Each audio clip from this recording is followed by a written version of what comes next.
আসসালামু আলাইকুম রহমতুল্লাহ বারকাত। সম্মানিত দর্শক শ্রোতা, আমার চ্যানেলটাকে আপনারা দয়া করে সাবস্ক্রাইব করুন, লাইক করুন এবং আপনাদের কাছে আমি জানাচ্ছি যে আমি পবিত্র কোরআন নিয়াত করেছি, পুরোটা একেবারে অর্থ সহকারে আমি ভিডিও করে আপনাদের সবাইকে শোনার চেষ্টা করতেছি।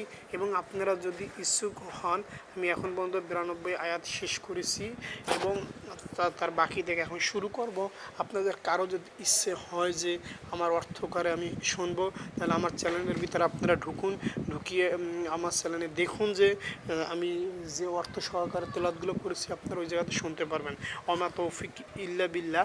আমাদের এখন 92 শেষ হয়েছে, 93 থেকে আবার শুরু করছে ওমা তৌফিক ইল্লা বিল্লাহ। আউযু বিল্লাহি মিনাশ শাইতানির রাজিম। বিসমিল্লাহির রহমানির রহিম।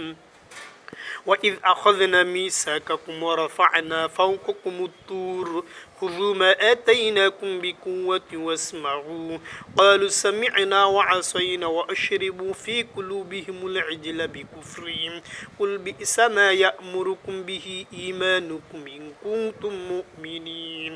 আল্লাহ তাআলা বলছেন, স্মরণ করো যখন আমি তোমাদের কাছ থেকে একটি প্রতিশ্রুতি আদায় করেছিলাম, তোমাদের মাথার উপর তুর পাহাড় তুলে ধরে আমি বলেছিলাম, যা কিছু বিধিবিধান আমি তোমাদের দিয়েছি তা শক্ত করে আঁকড়ে ধরো এবং আমার কথাগুলো শোনো। এবং এর জবাবে তারা মুখে তা তো বলল, হ্যাঁ আমরা তোমার কথা শুনেছি, কিন্তু বাস্তবে তা স্বীকার করে তারা বলল, আমরা তা অমান্য করলাম। আসলে আল্লাহ তাআলাকে তাদের অস্বীকার করার কারণে সেই বাছুরকে মাবুদ বানানো, এর নেশায় তারা তখনও তাদের মনকে আকৃষ্ট করে রাখা হয়েছিল। তুমি বলো, যদি তোমরা সত্যিকারী মোমেন হও তাহলে বলতে পারো, এটা তো খারাপ ঈমান যা তোমাদের এ ধরনের কাজের আদেশ দেয়।